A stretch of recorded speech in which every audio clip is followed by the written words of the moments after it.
All right, welcome to The Explainer. Today we are tackling a seriously mind-bending philosophical idea, but one with a surprisingly simple name. It's a concept that challenges the way we think about, well, basically everything. Okay, so this whole idea kicks off with what seems like a really simple question, but believe me, the answer opens up a massive philosophical rabbit hole. So really, take a second and think about that. A god, that's a divine being, right? A book, that's a physical thing you can actually hold.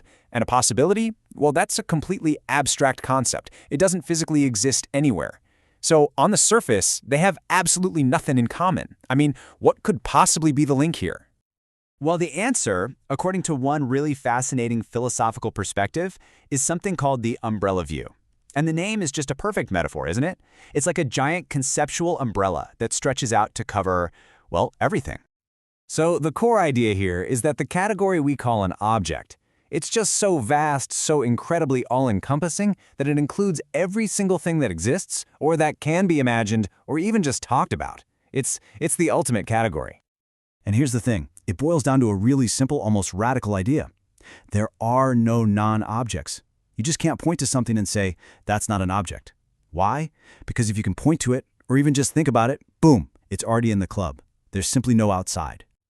Okay, so let's go ahead and peek under this massive umbrella. We're going to see who's holding it and what exactly is supposed to be hiding underneath. Now, this is not some fringe idea, okay? Some of philosophy's real heavyweights have endorsed this. It's true they didn't all use the exact same word. You see Russell preferred term and Lowe used thing, but they were all pointing to the exact same all-encompassing concept.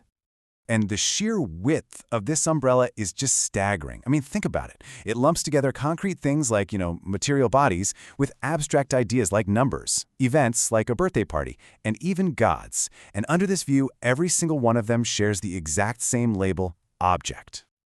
But this raises a really big question, doesn't it? How can one word, just object, possibly cover all of that diverse ground without, losing all of its meaning? Well, the people who support this view, they have an answer for that. They argue that object is a primitive concept. It's like a foundational building block of thought. It's like a primary color. You can't define red using other colors, right? You just have to point to it.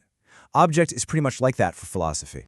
The great logician Gottlob Frege, he put it perfectly. He said, you just can't break object down into simpler parts because, well, there are no simpler parts. It's the place where the analysis stops. It's the ground floor of our entire conceptual scheme. So here's the crucial link, the main point. What's the entry ticket to the object club? It's simply being a possible subject of our thought or our words. If you can refer to it, if you can talk about it, or even just think about it, poof, it's an object. That's the rule. Simple as that. But, of course, an idea this big is bound to have critics, right? Not everyone is convinced by this all-encompassing view, and the pushback really gets to the very heart of the whole idea. So to really understand the criticism here, we have to separate two different claims. First, there's the substantive metaphysical thesis. This is the big one. It's the claim that a maximally general category, one that all things fall under, actually exists in reality. That's a deep debate about the structure of reality itself. Then there's the semantic thesis. This claim is that the English word object or thing is the correct word for this category. And that kind of dispute, well, it could just be a merely verbal debate about what words mean. So why are some philosophers a bit wary? Well, first, trying to talk about or quantify over literally everything can lead to some nasty logical paradoxes. They can get real tricky. And second, think about this. A category that includes everything has no contrast. There's nothing outside of it. So what's the point? It might be totally idle for classification, which, is a key job of having categories in the first place. So with all that in mind, why does this debate over one giant category actually matter? What's the real takeaway here for us? It matters because the umbrella view really challenges our most fundamental assumptions about categorization. It unites everything you can possibly imagine under a single, all-encompassing heading.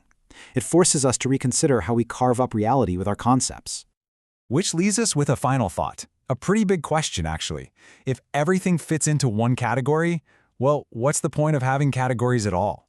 Does creating one giant box for everything make all our other little boxes less meaningful?